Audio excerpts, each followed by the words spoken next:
ये जो हमने पीछे जो अभी पढ़ा था, इतना फॉर्मूला लगा के, time left after first drawing plus time left after last drawing divide by 2, उस तरीके से टाइम निकालना था। उसी का मैंने यहाँ पर मैंने वो निकाल रखा है, टेबल बना रखा है। ठीक है, अगर हम मंथली कर रहे हैं, और अगर हम मंथ के बिगनिंग में कर रहे हैं तो कितना टाइम लेना है, मिडिल में कर रहे हैं तो कितना टाइम लेना है, एंड में कर रहे हैं तो कितना टाइम लेना है, तो उसका मैंने एक टेबल बना रखा है। तो इसको आप अगर ध्यान रख लेते हो तो सही होगा, रट लोगे तो भी, नहीं तो वैसे रटने की क्या ज़रूरत है, मैंने पीछे फार्मूला बता दिया है, उस फार्मूला का यूज करो और निकालो। पर फिर भी इस फार्मूले को अपने रजिस्टर में उतार लेना, कॉपी कर लेना। ठीक है, तो ये मैंने एवरेज टाइम हुई, टाइम कैसे निकलेगा, कितने महीने का शॉर्टकट, ये वाला कब, ये जो टेबल है कब यूज करोगे, जब आपका interval, time interval between two drawing same हो, दूसरा अमाउंट सेम हो, तभी ये यूज होगा। अगर अदरवाइज़, जो मैंने पहली बार जो फर्स्ट टाइम जो मैंने इंटरेस्ट ऑन ड्राइंग कैलकुलेट करने का बताया था, सिंपल मेथड और प्रोडक्ट मेथड, वो लग जाएगा फिर। अगर अमाउंट मान लो सेम नहीं है, एक बार 3,000 है, एक बार 10,000, एक बार 20,000 है, तो अमाउंट सेम नहीं है यहाँ पर, और डेट भी, जो time interval between two drawing है ना, वो भी सेम नहीं है। मतलब कभी 3 महीने बाद निकाल रहा है, कभी 6 महीने बाद निकाल रहा है, कभी 1 महीने बाद निकाल ले रहा है। तो यहाँ पे भी जब उस केस में हम कौन सा लगा देते हैं, प्रोडक्ट मेथड यूज करेंगे या फिर सिंपल मेथड यूज करेंगे। शॉर्टकट मेथड कब यूज करना है, ये एक तरीके का शॉर्टकट मेथड है, इसको कब यूज करेंगे, जब अमाउंट सेम हो और time gap between two drawing same हो, तभी हम ये मेथड यूज करेंगे।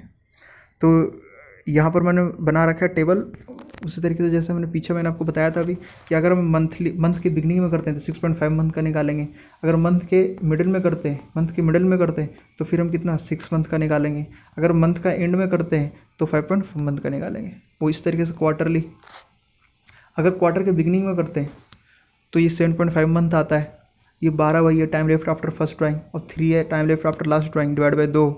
फिर मिडिल में अगर करेंगे तो 10.5, 1.5 6 मंथ का आ जाएगा, अगर एंड में करेंगे तो 9 + 0 डिवाइड बाई 2 4.5 मंथ आ जाएगा ना। तो ये दो तो समझ में आ गया होगा यहाँ तक।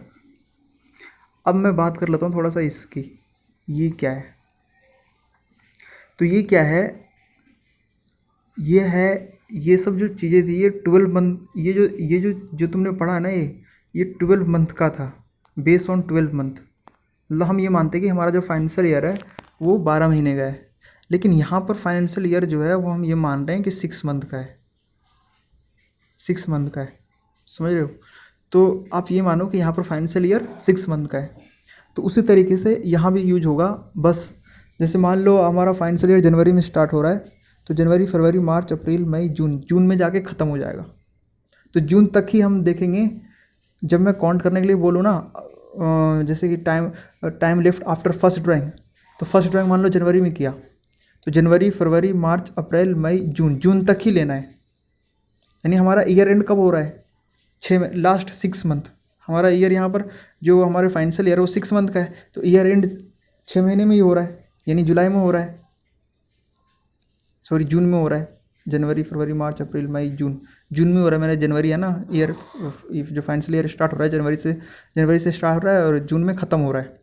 तो वही, इसलिए यहाँ पर जो मैंने जो निकाला है ना गैप, जो फॉर्मूला यहाँ पर जो मैंने यूज किया है वो मैं एक बार बता देता हूँ आपको, देख लो कैसे क्या है।